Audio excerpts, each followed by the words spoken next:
epístola a los Hebreos capítulos 1 al 3. Recuerdo antes de mi conversión que escuchaba a personas que decían, no es que Dios me ha hablado, Dios me ha dicho esto, Dios me ha dicho lo otro. Y pensaba en mis adentros, pero ¿cómo te va a hablar Dios? O sea, ¿cómo Dios te va a decir esto? ¿Cómo Dios te va a decir lo otro? O sea, no entraba en mi cabeza cómo Dios podía hablar a alguien. O sea, no entendía nada. O sea, de qué forma, de qué manera, cómo se va a dirigir Dios a ti.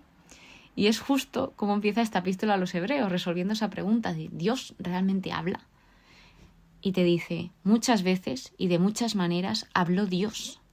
Es decir, que Dios habla continuamente, habla y seguirá hablando. Y de hecho Dios es el que siempre busca una relación con el hombre, con nosotros. ¿Y cómo habla Dios? Pues de muchísimas formas. Sobre todo, la forma principal en que Dios nos habla es en la Biblia, en la palabra de Dios. Porque literalmente la Biblia es la palabra de Dios. Es cierto que la han escrito hombres. O sea, no creo que un animal pueda escribir un libro, la verdad, sería un poco ilógico. Pero esos hombres han escrito la Biblia. O sea, Dios, por medio de esos hombres, ha escrito toda esta palabra. Porque si realmente Dios no hubiese querido que hubiese algo en la Biblia, no se hubiese escrito o se hubiese perdido finalmente. Entonces, aquí, pues esto luego lo profundizamos un poquito porque vamos a introducir la epístola a los Hebreos, que recuerdo cuando tenía que dividir pues el Nuevo Testamento en los conjuntos de libros, no sabía qué hacer con la epístola a los Hebreos, porque hay personas que la incluyen en las epístolas de San Pablo, otras personas que la dejan como un conjunto de libros únicos, que es la epístola a los Hebreos y ya está. O sea, no estaba muy claro si era de San Pablo o no era de San Pablo. E indagando, pues al final decidí cómo separarla porque es que no hay nada claro. O sea, sí, pues puede ser Pablo, pero no sabemos muy bien si es Pablo porque ha hablado de otra manera, de otra forma.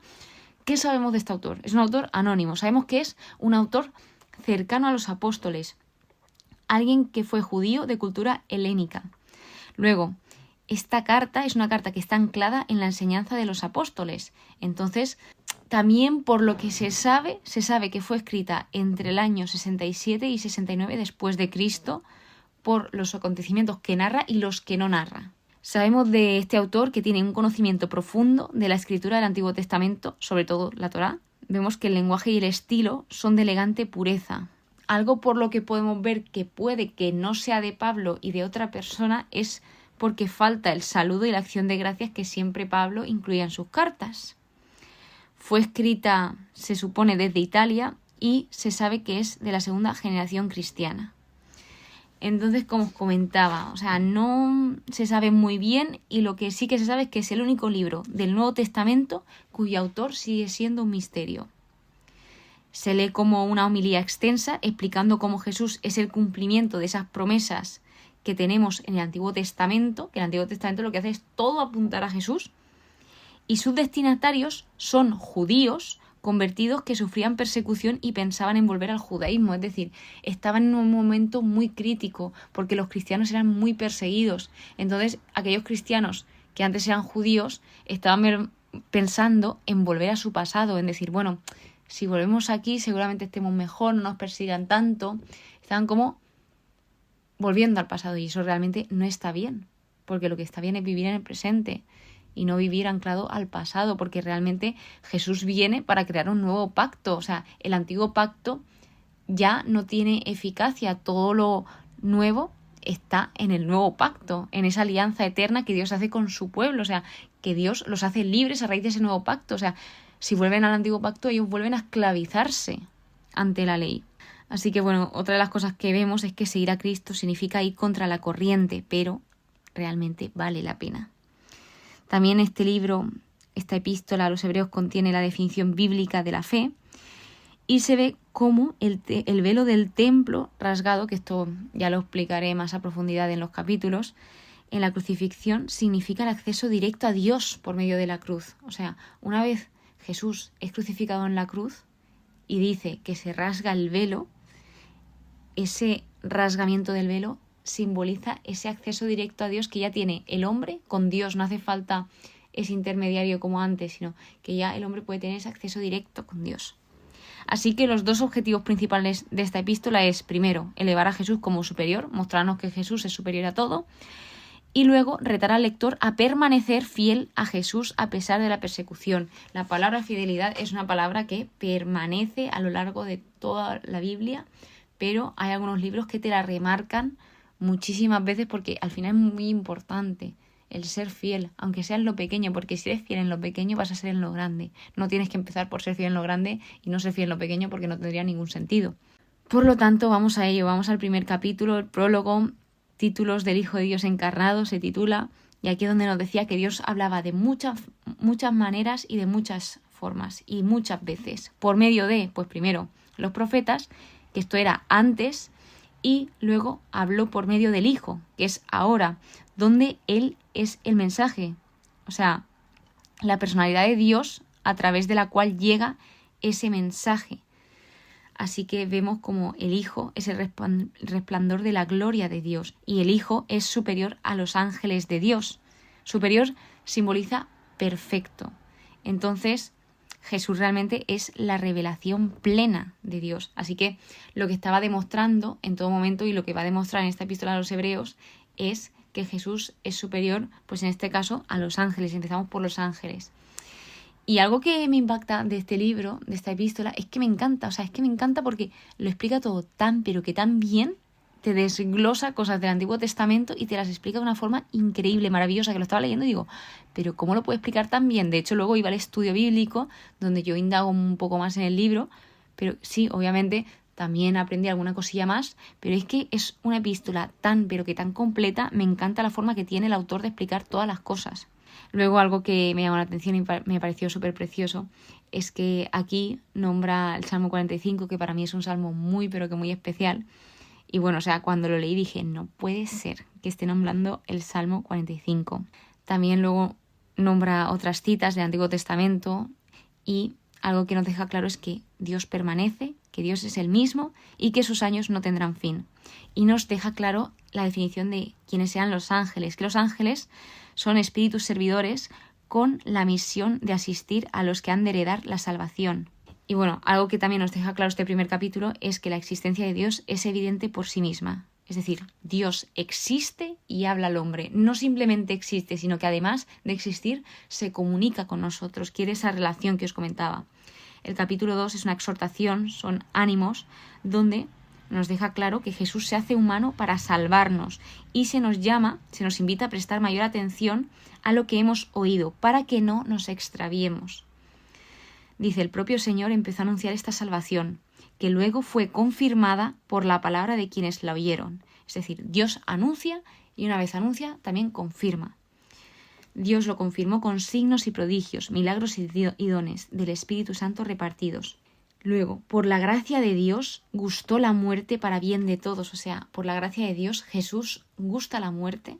O sea, llega a saber lo que es morir para el bien de todos nosotros. El que nunca pecó muere por todos aquellos que pecamos, para darnos esa libertad y por amor. Por tanto, del mismo modo que los hijos comparten la sangre y la carne, también Él, es decir, Jesús, las compartió, para reducir a la impotencia mediante su muerte al que tenía el dominio sobre la muerte, es decir, al diablo, y liberar a los que, por temor a la muerte, estaban de por vida sometidos a la esclavitud. Dios, Jesús, lo que viene a darnos es libertad, porque Él no quiere que seamos esclavos, Él quiere que seamos libres. Por eso Él siempre respeta tanto la libertad del ser humano, porque es aquello que Él nos dio y que además Él vino, se encarnó, se hizo hombre para también darnos esa libertad. Básicamente el tema central de esta epístola es Cristo como sumo sacerdote, y habla de Él como que es misericordioso y fiel. Sobre todo destaca, como os comentaba, la fidelidad. Habiendo pasado Él la prueba del sufrimiento, puede ayudar a los que la están pasando. Es decir, como Cristo sabe lo que es sufrir y Cristo ha pasado el mayor sufrimiento que cualquier humano puede sufrir, Él entiende nuestro sufrimiento porque Él también ha vivido, Él ha sufrido. Jesús lloró, o sea, Jesús también sintió tristeza, sintió miedo, o sea, Jesús fue humano, pero sin dejar de lado que también fue Dios, o sea, fue verdaderamente humano y verdaderamente Dios. Esto también lo podemos aplicar para nuestra vida, por ejemplo, desde hace unos años y desde que pues voy indagando más en la fe y todo, también se me abren los ojos y al final verlo todo como una oportunidad, tanto las cosas buenas como las no tan buenas. Por ejemplo, de aquellos momentos que no son tan fáciles para mí, luego pienso y me da mucho consuelo pensar, es que esto tal vez en un futuro ayude a alguien. Y de hecho me está pasando últimamente que una cosa que me pasó a mí hace casi 4 años ha ayudado a una persona hace muy poquito. Y digo, ¿ves? O sea, es que valió la pena sufrir todo aquello que sufrí para que ayude a esta persona. Y como os comentó en algunos capítulos, es que esa vez que sufrí, esa vez que os estoy hablando, como era la primera vez que sufría de la mano de Dios, al final realmente sí, obviamente lo pasé mal, pero dentro de eso pasarlo mal, yo estaba feliz porque no estaba sola en ese sufrimiento.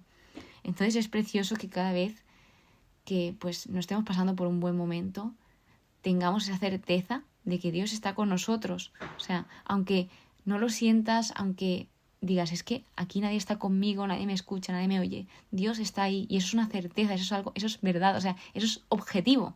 No es algo que me estoy inventando, sino eso es algo que a lo largo de la Biblia te queda muy claro. Dios está contigo. ¿Que te lo quieres creer o no te lo quieres creer? Eso ya depende de cada uno, o sea, total libertad. Pero es algo que es totalmente cierto. Él está siempre con nosotros. Y tener claro de que todo lo que Dios hace tiene un propósito. ¿Qué más cosas podemos ver? En el capítulo 3 habla de la fe, camino hacia el descanso divino. Habla de que Cristo es superior a Moisés. Va aclarando muchos temas que ellos tenían muy difusos. O sea, en específico el público judío al que se dirigía. Y una de las cosas que debemos saber es de que debemos entender quiénes somos a la luz de quién es Jesús y lo que ha hecho por nosotros, que esto es esencial para entender quiénes somos, para también, pues, tener claro a quién estamos siguiendo. Y todo lo que ha hecho Jesús por nosotros es entregarse por amor. O sea, lo que resume a Jesús es el amor. Así que lo que empieza diciendo es que toda casa tiene su constructor, más el constructor de todo es Dios. Y habla de que tanto Moisés como Jesús fueron fieles, sin embargo, Moisés fue fiel como siervo y Jesús fue fiel como hijo, diciendo, al frente de su propia casa, que somos nosotros, si es que mantenemos la confianza y vivimos orgullosos de nuestra esperanza. Luego habla de la entrada a ese descanso de Dios y les dice, preocupaos de vuestro corazón. Es muy importante, que sí está muy bien que nos cuidemos por fuera, pero por favor no descuidemos lo de dentro, que también es muy, pero que muy importante. Exhortaos mutuamente día a día, es decir, animaos los unos a los otros día a día. Habla todo en conjunto, habla de uno al otro, no solamente individual, sino habla de tú hacia otra persona y otra persona hacia ti. Somos compañeros de Cristo. Vuelve a remarcar ese mantente firme, no vuelvas atrás, no endurezcas el corazón, confía en Dios. Lo que sucedió es que cuando habla de Moisés, o sea, Moisés estuvieron 40 años por el desierto para entrar a esa tierra prometida y al final la mayoría del pueblo de Israel no pudo entrar a la tierra prometida a causa de su incredulidad. Entonces lo que hicieron fue negar, confiar en Dios, es decir, rechazaron esa confianza que tenían en Dios, o sea, rechazaron a Dios directamente y también rechazaron las grandes cosas que Él había prometido y no quisieron persistir en la fe. Las raíces de todo esto, ¿qué es? Pues la tiene el engaño. Y al final cuando tú te niegas a confiar en alguien es tu decisión, no es porque te viene y dices, bueno, no quiero confiar, o sea, tú eliges confiar o no confiar en alguien. Entonces, a raíz de esa incredulidad, ellos rechazaron esa gran bendición que les venía. Entonces, pues esa clave para entrar en el reposo es creer, confiar en Dios, confiar en lo único seguro que tenemos en esta vida, que es Dios. Y el que cómo terminamos es más importante que cómo comenzamos. Y esto nos invita a la perseverancia, que perseveremos siempre. Es muy, pero que muy difícil en algunas ocasiones, pero al final siempre es lo mejor y lo más seguro. Así que pues si alguna vez tienes dudas de si Dios habla, no habla, como me pasaba a mí, efectivamente Dios habla y tú puedes pensar, bueno, pero es que la Biblia hace miles y miles de años que se escribió. Tienes toda la razón, hace miles y miles de años que se escribió. Pero si la lees te vas a dar muchísima cuenta de que es un libro que parece que está actualizado día a día, porque tú lo lees y es palabra de vida, o sea, la Biblia es palabra de vida eterna. Y tú lo lees y dices, pero ¿cómo puede ser que me esté hablando para esta situación por la que estoy atravesando. O sea, es muy, pero que muy fuerte el cómo Dios te puede hablar a través de su palabra y obviamente te puede hablar de otras muchísimas maneras. Te puede hablar a través de personas, de cualquier persona, incluso de la que menos te imagines, te puede hablar, o a raíz de un gesto. O sea, de muchas maneras tiene Dios de hablarnos, de comunicarse con nosotros. Simplemente nosotros tenemos que saber escuchar. Muchísimas gracias por estar aquí, muchísimas gracias por escucharme. Espero que pases muy, pero que muy buen día y que Dios te bendiga.